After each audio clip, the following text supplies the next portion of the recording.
জাকির ভাই, নতুন মডেলের নাকি ইউপিএস সোলার আইপিএস এসছে? জি, এক্সাইট ব্র্যান্ডের একটা নতুন মডেলের সোলার আইপিএস আসছে, যেটা হাইব্রিড সিস্টেম। আপনার সোলার থেকে অটো চার্জ হবে। সোলার থেকে অটো চার্জ হবে? সোলার ফাংশন পেলে সে কারেন্ট বন্ধ করে রাখবে। মানে সোলার ফাংশন পাইলে সে হচ্ছে সম্পূর্ণ এসি কারেন্ট বন্ধ করে দিবে। বাসাবাড়ির যে কারেন্ট সেটা বন্ধ করে দিবে। সে সোলার থেকে নিয়ে আপনার কারেন্ট তৈরি করে সাপ্লাই দেবে। মানে যতক্ষণ রোদ থাকবে ততক্ষণ এটা দিয়ে মানে বাসার সব লাইট ফ্যান সব চলবে। আচ্ছা, কয়টা লাইট কয়টা ফ্যান চলবে? এটা দিয়ে আপনার 5টা ফ্যান 5টা লাইট চলবে। 5টা ফ্যান 5টা লাইট চলবে? জি। আচ্ছা, এটা কি কি ফ্যাসিলিটি থাকছে? এটা অটো হাইব্রিড, এটাতে একটা ব্যাটারি লাগাবেন। এটা 12 ভোল্ট সিস্টেম। এটাতে 24 ভোল্ট আছে, 48 ভোল্ট আছে।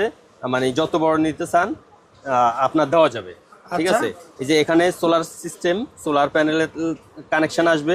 এখান থেকে আউটপুট, এখানে ব্যাটারি, এটা এসি ফাংশন। এখানে অটো সেন্সর আছে, কুলিং ফ্যান চলার, মেশিন গরম হলে অটো বন্ধ হয়ে যাবে। ঠিক আছে, অটোমেটিক বন্ধ হয়ে যাবে। সামনের লুকিংটা দেখেন, অসাম, চমৎকার ভাই, অসাম, চমৎকার একটা ফাংশন। এখন ডিজিটাল মেশিন। ঠিক আছে, digital machine, solar hybrid system. ভাই এই জায়গায় অন অফ এর সুইচ থাকছে, তারপর হাইব্রিড, তারপরে চার্জিং, তারপরে মোড, বিভিন্ন ইউপিএস বিভিন্ন মোডে, কোন মোডে রাখতে চান আপনি সেটা আপনি সিলেক্ট করে দিতে হবে। ভাই এটা দিয়ে কি কম্পিউটার চালানো যাবে? হ্যাঁ, এটাতে কম্পিউটার চলবে, নিঃসন্দেহে চলবে, কোনো সমস্যা হবে না। এটার দাম কত ভাই? এটার দাম হলে যায় অনলি 14,000 টাকা।